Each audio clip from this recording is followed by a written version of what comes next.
अज्ञानतिमिरान्धस्य ज्ञानाञ्जनशलाकया चक्षुरुन्मीलितं येन तस्मै श्रीगुरवे नमः। वन्देऽहं श्रीगुरो श्रीयुतपदकमलम् श्रीगुरून् वैष्णवांश्च श्रीरूपं साग्रजातं सहगण रघुनाथान्वितं तं सजीवं साद्वैतं सावधूतं परिजनसहितं कृष्णचैतन्यदेवं श्रीराधा कृष्णपादान् सहगण ललिता श्रीविशाखान्वितांश्च तमादिदेवं करुणानिधानं तमालवर्णं सुहितावतारम् अपार संसार समुद्र सेतुं भजामहे भागवत स्वरूपम्। हे देव हे दैत हे भुवनैक बंधो हे कृष्ण हे चपल हे करुणैक सिंधो हे नाथ हे रमण हे नयनाभिराम हा हा कदानुभवितासि पदं दृशोर्मे। श्री कृष्ण चैतन्य प्रभो नित्यानंद श्री अद्वैत गदाधर शिवसदि गौर भक्त वृंद। हरे कृष्णा कृष्णा कृष्णा हरे हरे हरे राम राम राम हरे हरे। हरे कृष्णा। सर्वप्रथम मैं अपने गुरुपाद पद्म ओम विष्णुपाद अष्टोत्तर शत श्री श्रीमद् भक्तिवेदांत माधव गोस्वामी महाराज के चरण कमलों में अनंत कोटि दंडवत प्रणाम ज्ञापन करता हूं। हम लोगों ने आज प्रातः काल श्रीमद् भगवद गीता का अध्ययन पूर्ण किया गीता पाठशाला के अंतर्गत। आज ही बहुत शुभ अवसर है, श्री चैतन्य महाप्रभु का आज आविर्भाव दिवस है, गौर पूर्णिमा है। तो आज गौर पूर्णिमा के इस पावन अवसर पर ही हम लोग श्री श्री गुरु गांधार्विका गौरांग गांधर्विका गिरधारी श्री राधा विनोद बिहारी जी की असीम और अहेतुक अनुकंपा से श्रीमद् भागवत पुराण में प्रवेश कर रहे हैं। यद्यपि यदि देखा जाए तो मुझ में किसी भी प्रकार की कोई योग्यता नहीं है, ना ही मैंने श्रीमद् भागवत पुराण का किसी प्रकार कोई विधिवत अध्ययन किया है, लेकिन फिर भी श्री गुरुदेव की आज्ञा से, उनके कृपा प्रसाद से, उनके आशीर्वाद से इस पुराण शिरोमणि ग्रंथ को स्पर्श करने का दुस्साहस कर रहा हूं और पुनः पुनः उन्हीं के चरणों में प्रणति निवेदन करते हुए अत्यंत हर्षित भी हो रहा हूं कि उन्होंने, श्री गुरुदेव ने मुझ जैसे विषयी तुच्छातितुच्छ जीव को इस भागवत पुराण में, जो अत्यंत अत्यंत पवित्र है, प्रवेश करने की आज्ञा दी है। श्रीमद् भागवत पुराण भगवान के विलक्षण और मधुर प्रेम से, रस से छलकता हुआ एक महासागर, अनंत महासागर है, जिसमें सब प्रकार की समस्याएं, चाहे वो सार्वकालिक हों, सार्वभौमिक हों, सार्वजनिक, सभी समस्याओं का समाधान और परमार्थिक उपलब्धि, भगवत प्रेम की प्राप्ति, उसका इसके अंदर बहुत सुंदर रूप से महर्षि वेद व्यास जी ने विवेचन किया है। भावुक भक्त जो हैं, वो जो सरस हृदय हैं, वो इस ग्रंथ में अवगाहन करके उस परम मधुर भगवत रस का पद पद पर आस्वादन करते हैं। स्वादु स्वादु पदे पदे, ये कहा गया है महात्म के अंदर कि स्वादु स्वादु पदे पदे। श्रीमद् भागवत का आस्वादन प्रत्येक पद में, एक श्लोक में 4 चरण होते हैं, उसके अंदर जो एक शब्द है उसी को कहा गया पद, तो प्रत्येक पद में भगवत रस का आस्वादन है। श्रीमद् भागवत पुराण, इसमें श्री जो है वो राधा रानी है। श्रीमद जो राधा रानी के प्रेम में मत्त हैं, ऐसे भगवान, ऐसे कृष्ण, श्रीमद् भागवत पुराण ऐसे कृष्ण, उनका ही यहां पर विवरण है और उनके भक्तों का विवरण है। युगल सरकार के भक्तों का चरित्र है, भगवान का चरित्र है। हम लोगों ने आज मंगलाचरण में 4 श्लोकों का उच्चारण किया। मंगलाचरण का अर्थ होता है मंगल आचरण। थोड़ा सा मंगलाचरण के विषय में हम लोग श्रवण कर लेते हैं। मंगल का साधारण अर्थ होता है कल्याण। संस्कृत में मंगल का अर्थ होता है प्रगति भी होता है, प्रगति करना। नींगतो धातु से बना है ये मंगल शब्द। इसका अर्थ होता है आगे बढ़ना, प्रगति करना। और कल्याण शब्द का भी यही अर्थ है संस्कृत में। जो कल्य है धातु जिससे कल्याण शब्द बना है, उसका भी अर्थ यही है। कल्य का अर्थ होता है प्रातःकाल। इसलिए कल्याण का तात्पर्य हुआ कि हमारे जीवन में नित्य नूतन प्रभात हो, नव प्रभात हो, नया जीवन प्राप्त हो। हमें हमारी मनोवृत्ति, हमारा चरित्र, हमारी बुद्धि परिष्कृत हो, जिससे हम भगवत प्राप्ति के मार्ग पे आगे बढ़ सके, प्रगति कर सके।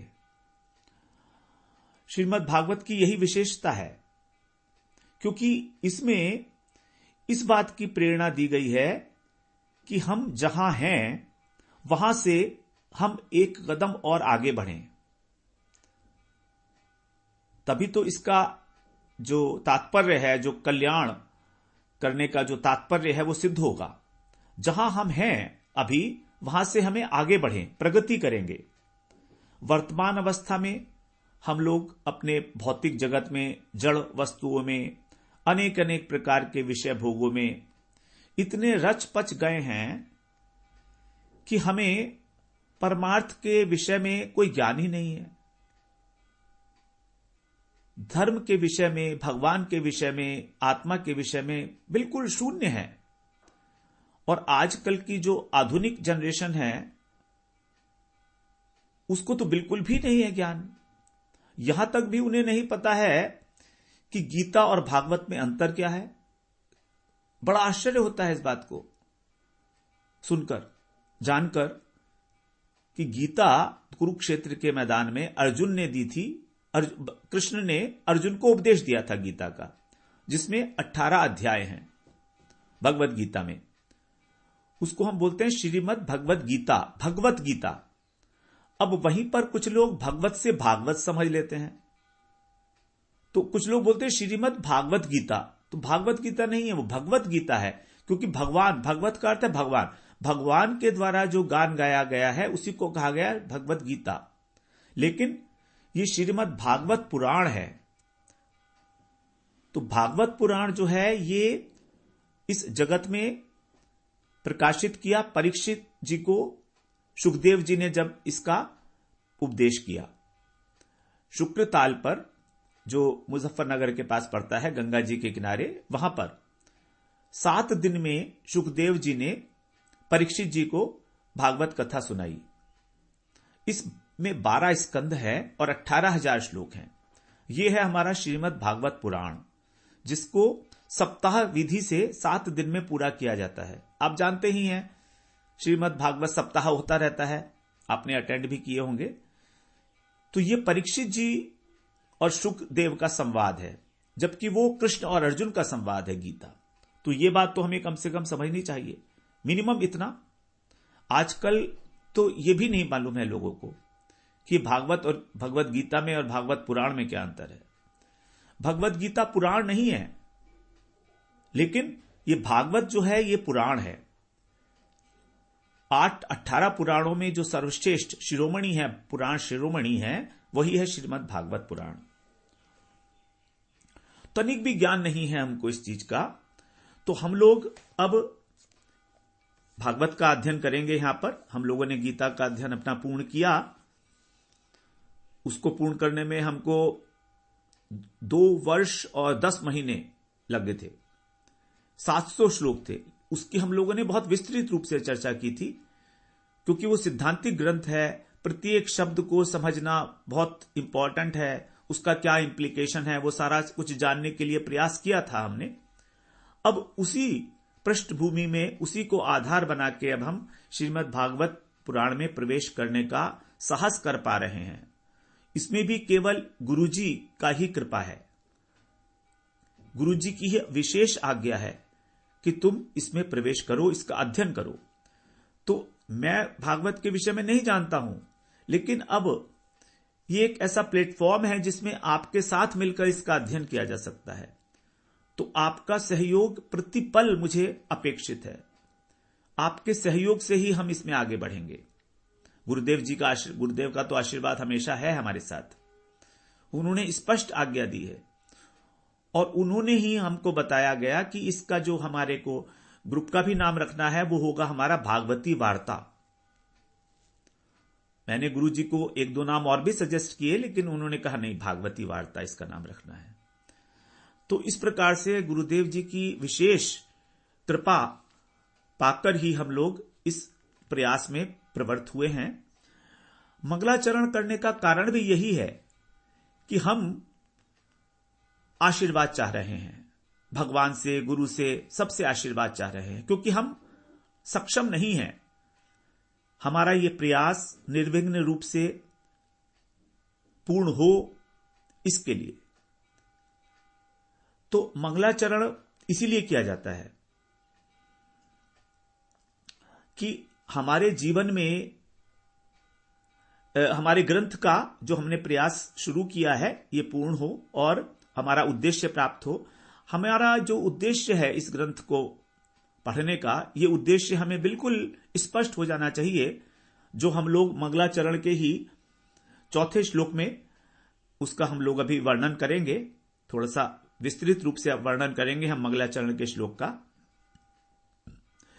जिससे कि हम अपने जीवन का जो परम लक्ष्य है भगवत प्रेम की प्राप्ति, उसमें कम से कम 1 कदम तो और आगे बढ़ा सकें। साधारणतः मंगलाचरण 3 प्रकार का होता है शास्त्रीय विधि के अनुसार: वंदना मूलक, विषय वस्तु मूलक और आशीर्वाद मूलक। वंदना मूलक में पहले वंदना की जाती है गुरुदेव की, अपने इष्ट वस्तु की। विषय वस्तु मूलक कि उस ग्रंथ का विषय क्या है। और तीसरा है आशीर्वाद मूलक, आशीर्वाद की प्रार्थना की जाती है। यहां पर वंदना मूलक मंगलाचरण में हम लोगों ने सबसे पहले ओम अज्ञान तिमिरांधस्य कहकर गुरुदेव को प्रणाम किया, जिन्होंने हम जैसे अज्ञानी जीव को, जो घोर अंधकार में पड़े हुए थे अज्ञान के, उनको भगवत ज्ञान के अंजन के द्वारा, ज्ञानांजन शलाकया, और शलाका के द्वारा, शलाका का अर्थ होता है जिससे अंजन लगाया जाता है। एक बहुत पतली सी छड़ी होती है गोल, तो उससे जैसे हम लोग पहले सूरमा लगाते थे आंख में, आजकल तो यह प्रथा नहीं है, लेकिन पहले शलाका से अंजन लगाया जाता था आंख में। तो उन्होंने वो अंजन लगा के, ज्ञान रूपी अंजन लगा के मेरी आंखें खोल दी।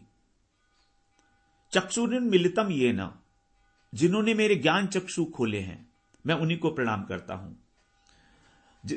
ज्ञान चक्षु क्या है? जिससे मैं वास्तव वस्तु श्री भगवान, उनके गूढ़ तत्व को जानने में समर्थ हो सकूं। मैं उन्हें सादर प्रणाम करता हूं। हमने पहले श्लोक में ये कहा, ओम अज्ञानतिमिरान्धस्य। दूसरे श्लोक में हम लोगों ने वंदेहम श्री गुरु श्रीयुतपद कमलम श्री गुरून् वैष्णवांश्च, ये भी वंदना मूलक श्लोक है।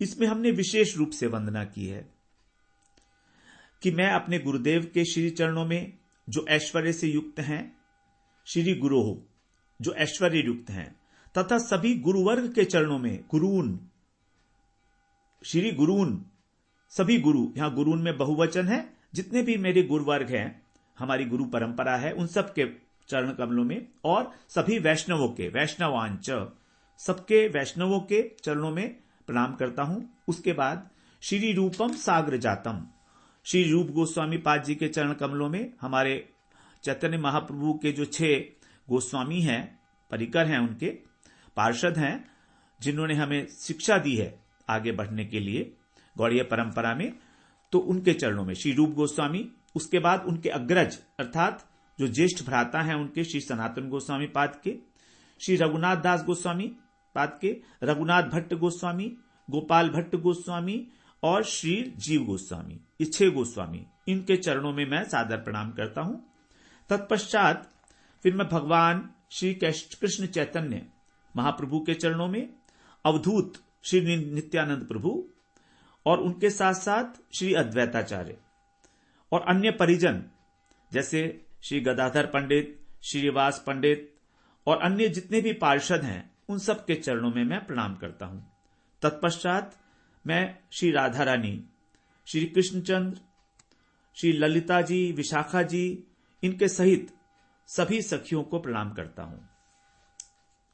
इस प्रकार से हमने ये द्वितीय मंगलाचरण में वंदना की। वंदना हम लोग इसीलिए कहते हैं क्योंकि हमें अपनी अयोग्यता का, अपनी तुच्छता का बोध है। जब हम अपने को असक्षम समझ रहे हैं तो हमारे हृदय से प्रार्थना निकलती है। प्रार्थना का अर्थ ही है सामर्थ्यवान से कृपा की याचना करना। यद्यपि हमने उनकी कोई सेवा नहीं की है, हमें मांगने का अधिकार नहीं है, हमने अपने गुरु की, वैष्णवों की, भगवान की कोई सेवा नहीं की है, लेकिन क्योंकि गुरुदेव, वैष्णव वृंद, भगवान परम करुण हैं, पतित पावन हैं, दीन बंधु हैं, भक्त वत्सल हैं, तो ये जानकर हम उनकी अहेतुक कृपा की याचना करने का साहस करते हैं वंदना मूलक मंगलाचरण के माध्यम से। और हमें विश्वास है कि हमारे इस प्रयास में वो हमारी प्रतिक्षण सहायता करेंगे, हमें प्रेरणा देंगे कि हम आगे बढ़ सकें। इस प्रकार के विश्वास के साथ ही हम लोगों ने वंदना मूलक मंगलाचरण किया। अब दूसरा मंगलाचरण है, तीसरे श्लोक में हमने किया विषय वस्तु मूलक। तीसरे श्लोक में उसमें कहा गया तमाधिदेवम करुणा निधानम तमाल वर्णम सुहितावतारम अपार संसार समुद्र से तुम भजामहे भागवत स्वरूपम। हमारी विषय वस्तु है भागवत। तो ये भागवत क्या वस्तु है, इस बात को यहां पर कहा गया है। कैसा है ये श्रीमद् भागवत? इस अपार संसार सागर से पार होने के लिए जो समुद्र से तुम सेतु के समान एक पुल है।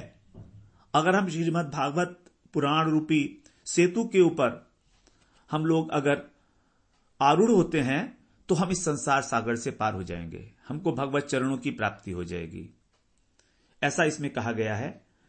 तो क्या है ये भागवत पुराण? ऐसा कैसा सेतु है? इसको कह रहे हैं आदिदेवम, आदिदेव करुणा निधान, जो तमाल वृक्ष की कांति वाले श्री कृष्ण हैं, उनका क्या है? ये शाब्दिक अवतार है।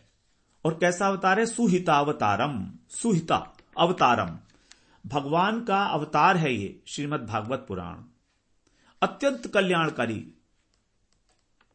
यहां ये भी कह सकते हैं कि भगवान से भी ज्यादा अधिक कल्याणकारी, क्योंकि भगवान तो हमें दिखते नहीं है, लेकिन श्रीमद् भागवत पुराण हमें दिखता है।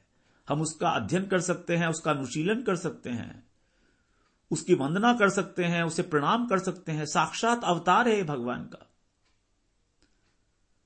भगवान श्री विग्रह के रूप में, अपने नाम के रूप में और श्रीमद् भागवत पुराण के रूप में इस कलयुग के अंदर अवतरित हुए हैं। जो मंदिरों में श्री विग्रह हैं, जिनकी प्राण प्रतिष्ठा हुई है, और भगवान का नाम और श्रीमद् भागवत पुराण, ये तीनों ही भगवान हैं।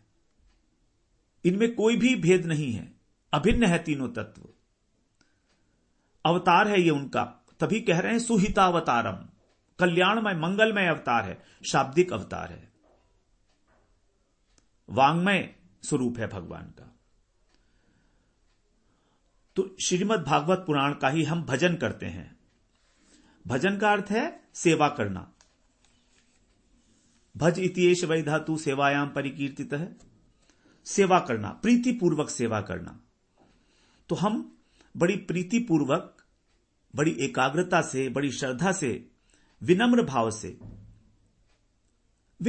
से अपने हृदय में प्रत्येक शब्द को संजोते हुए इस ग्रंथ का अनुशीलन हम लोग करेंगे, तभी इसकी सेवा होगी।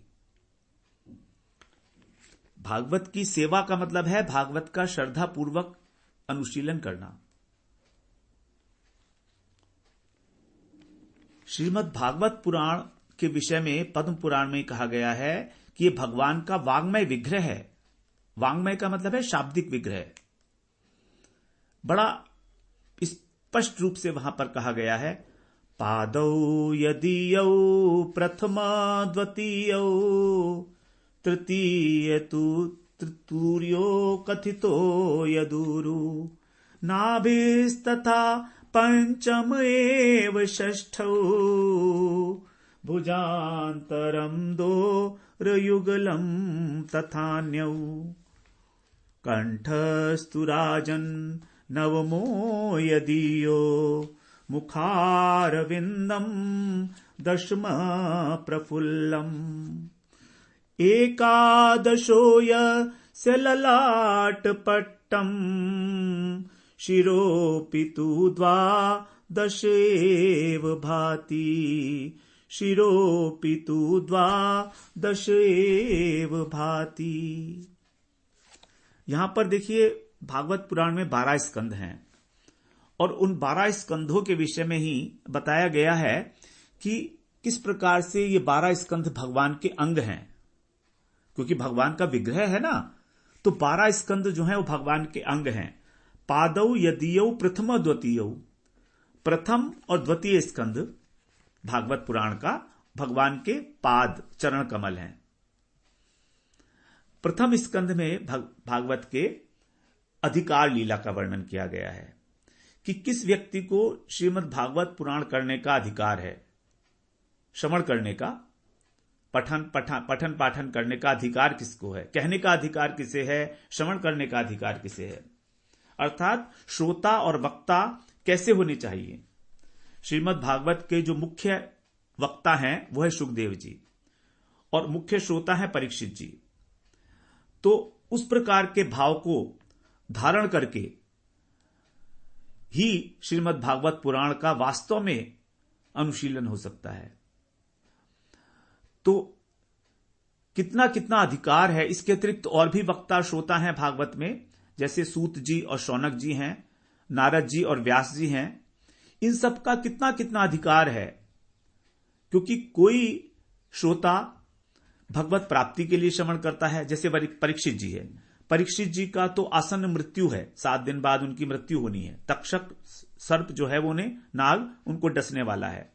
तो वो तो अपने कल्याण के लिए, भगवत प्राप्ति के लिए भागवत का श्रवण कर रहे हैं। कोई धार्मिक अनुष्ठान के रूप में करता है, जैसे शौनक जी। शौनक जी तो यज्ञ कर रहे थे नैमिषारण्य में, तो उन्होंने सूत जी से जो भागवत श्रवण की, तो वो तो धार्मिक अनुष्ठान के रूप में की थी, एक जिज्ञासा के रूप में। और फिर उसके बाद नारद जी और व्यास जी, नारद जी ने व्यास जी को प्रेरणा की कि आप भागवत का प्रणयन करो। तो व्यास जी तो स्वयं ही भगवान है, शक्त्यावेश अवतार है भगवान का।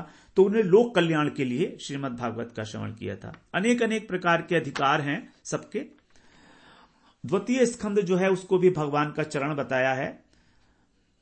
प्रथम स्कंद दक्षिण चरण है और द्वितीय स्कंद वाम चरण है। द्वितीय स्कंध जो है ये सुखदेव जी के उत्तर से आरंभ होता है और इसके अंदर साधन लीला का वर्णन है कि भगवान की प्राप्ति के लिए क्या साधन है होना चाहिए।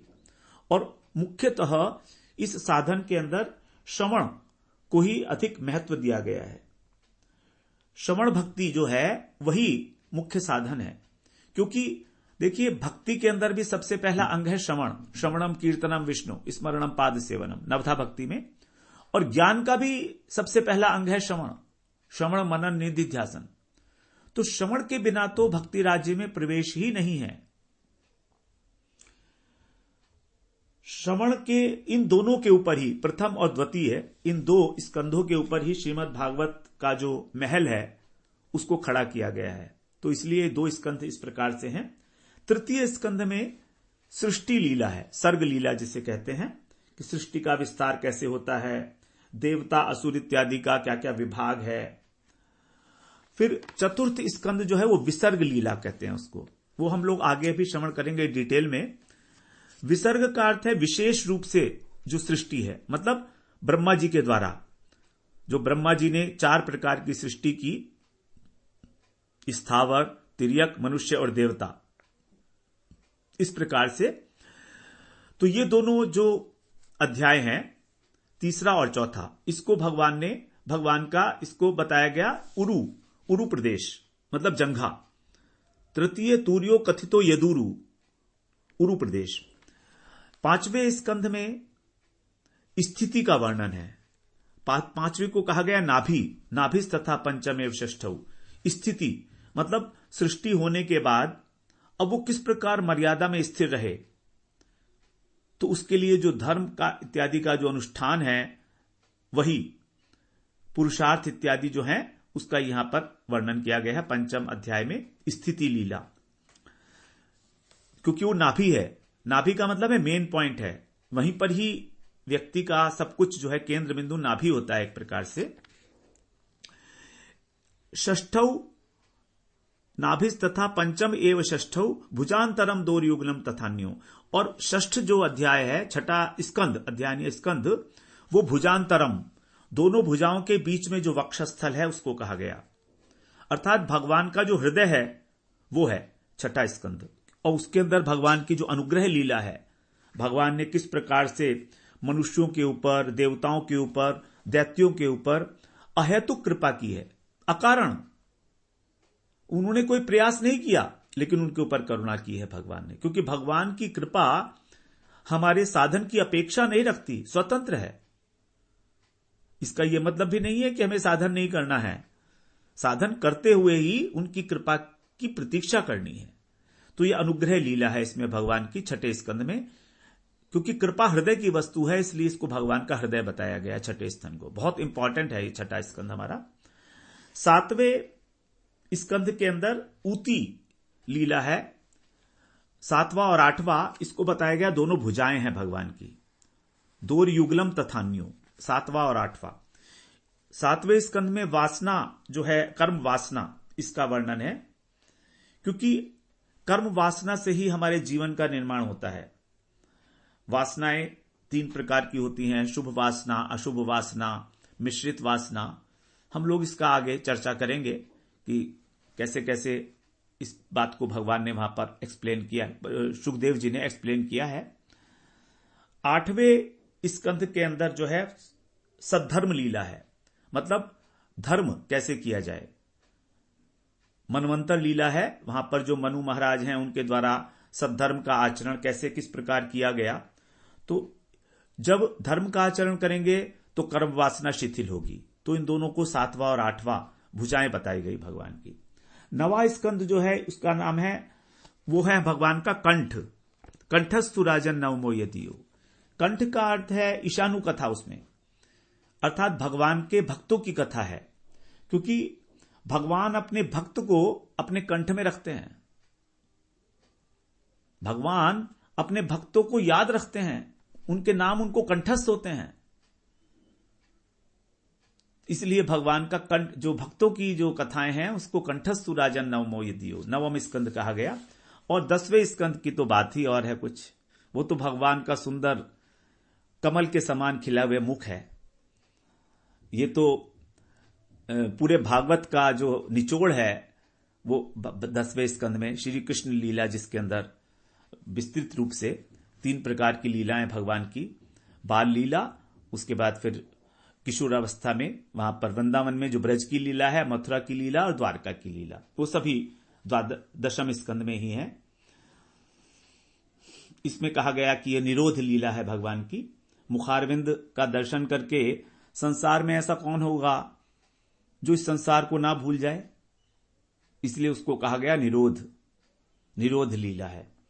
फिर 11वें स्कंध में मुक्ति लीला है भगवान की, कि जिन लोगों का जो प्रपंच संसार नाश हो गया है, वो जो भगवान में आसक्त हैं, वो किस प्रकार से मुक्ति प्राप्त कर लेते हैं, मतलब माया का अतिक्रमण कर जाते हैं।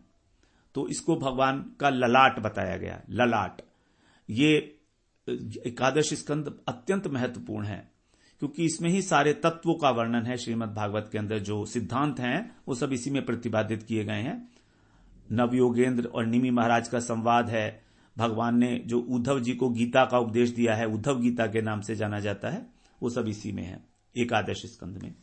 12वें स्कंद को कहा गया शिरोपितु द्वादशेव भाति, भगवान का सिर है, वो आश्रय लीला है उसके अंदर, कि भगवान ही एकमात्र सबका आश्रय है।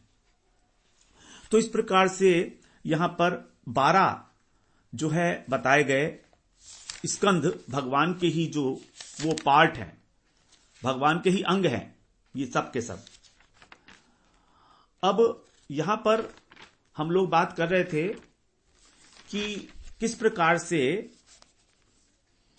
भगवान के स्वधाम गमन के समय जब उद्धव जी ने उनसे पूछा कि आप अपने भक्तों का कार्य पूरा करके और सुख देकर अंतर्धान हो रहे हो, फिर जीवों का उद्धार कैसे होगा?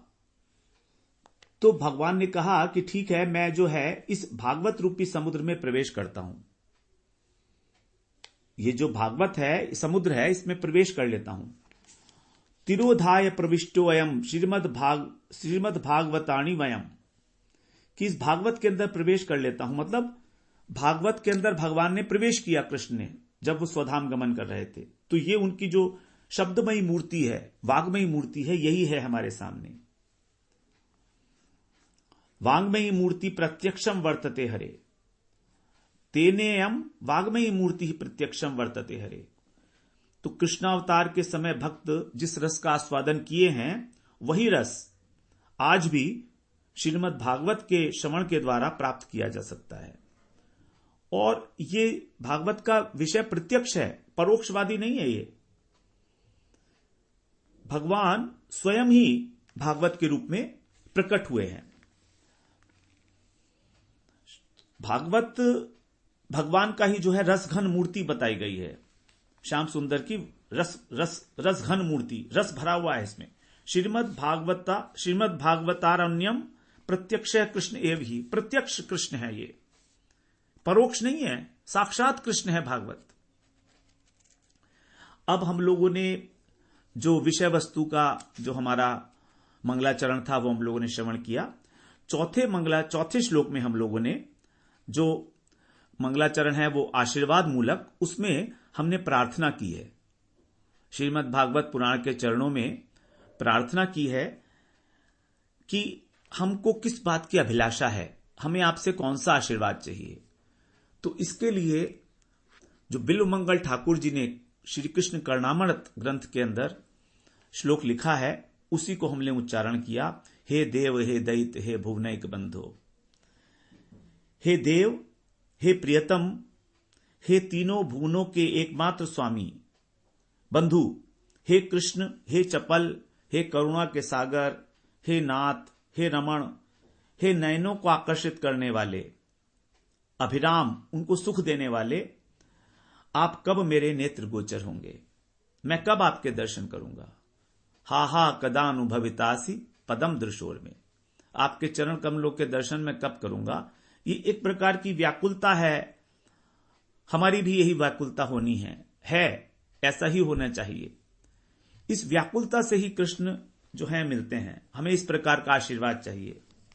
इसीलिए हम लोगों ने यहां पर जो बिल्वमंगल ठाकुर जी की व्याकुलता है उसके विषय में यहां पर उसी श्लोक को हमने मंगलाचरण के लिए यहां पर चुना। भगवान को 9 संबोधनों से यहां पर श्रृंगारित किया गया है। देखिए, जब किसी से कुछ मांगना होता है तो पहले तो उसकी कुछ महिमा का गान करना पड़ेगा ना, तभी तो हमें कुछ मिलेगा। तो बिल्वमंगल ठाकुर जी वही कर रहे हैं। 9 आभूषणों से भगवान को सजाकर और तब उनसे निवेदन कर रहे हैं। उनके दर्शन की उत्कंठा बढ़ती जा रही है, उनको दर्शन करने हैं, इसलिए कह रहे हैं आप देव हैं। ये देव शब्द जो बना है दिव धातु से, इसका अर्थ होता है क्रीड़ा, अर्थात आप क्रीड़ा परायण हो। आप देवता हो ना, आप क्रीड़ा परायण हो।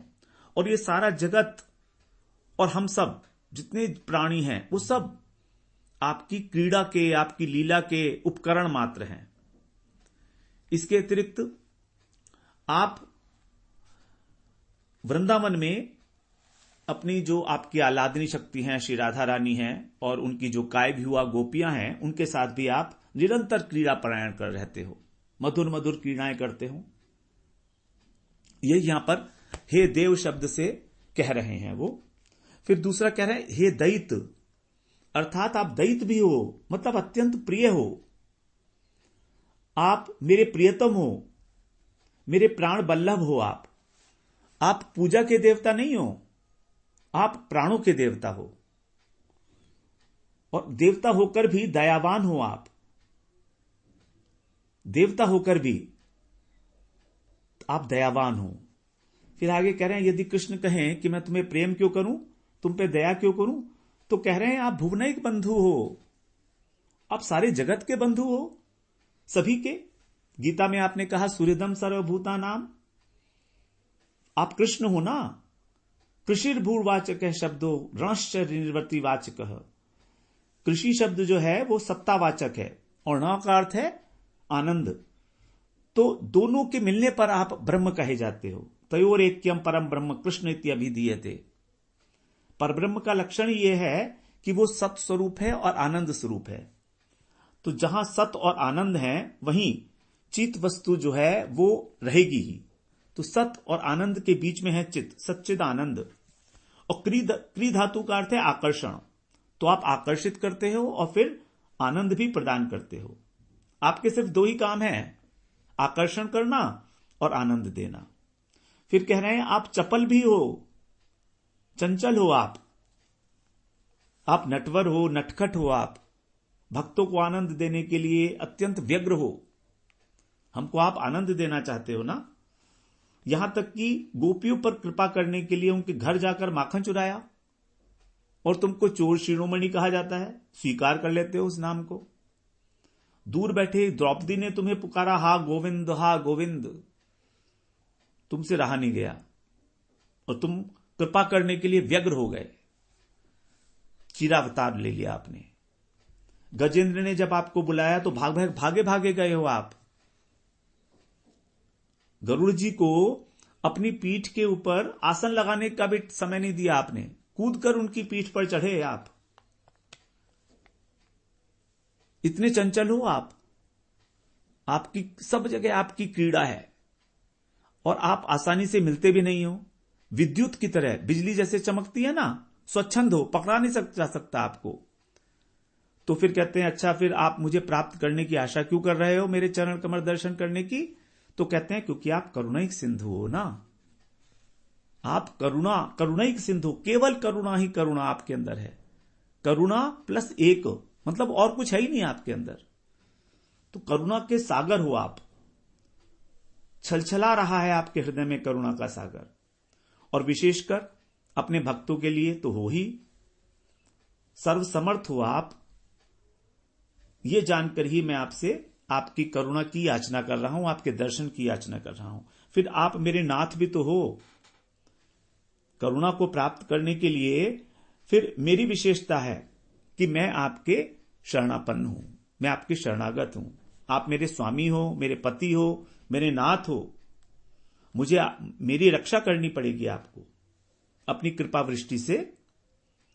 हे नाथ, हे रमण, हे नयनाभिराम, आप रमण भी हो, भक्तों के चित्त में रमण करते हो, तो फिर मेरे चित्त में आकर भी आप ही रमण करो। ये हृदय आपके लिए ही है मेरा, चाहे कैसा भी हो, अगर गंदा है तो आप इसे साफ करके रमण करो। अब मैं तो और कुछ नहीं जानता। आप नयनाभिराम हो, आपने मेरे नेत्रों को अपने रूप से आकर्षित कर लिया है। त्रिभंग ललित स्वरूप है आपका, अत्यंत अभिराम, आनंद देने वाला। तो ये आनंद मुझे तभी होगा, मिलेगा जब आप मेरे नयन गोचर होंगे। नयनाभिराम हा हा कदा अनुभवितासी पदम दृशोर में अत्यंत खेद व्यक्त करते हुए कह रहे हा हा कदानु, कितना कितना दुख है मेरे को, मैं बता नहीं सकता हूं। हा हा, हाय हाय, मेरा जीवन अभी तक व्यर्थ चला गया है। क्या कभी ऐसा होगा कि मैं आपके चरण कमल का दर्शन कर पाऊंगा? आप बस इतनी कृपा कर दो, बस इतनी कृपा, चाहे एक बार दिखा दो,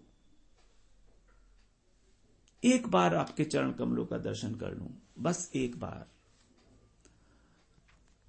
तो इस प्रकार से हम लोगों ने आज मंगलाचरण के विषय में चर्चा की। फिर कल से हम लोग और आगे बढ़ाएंगे इसी चर्चा को। हम लोग ने इस भागवत में समय रखा है 30 मिनट से लेकर 40 मिनट तक का।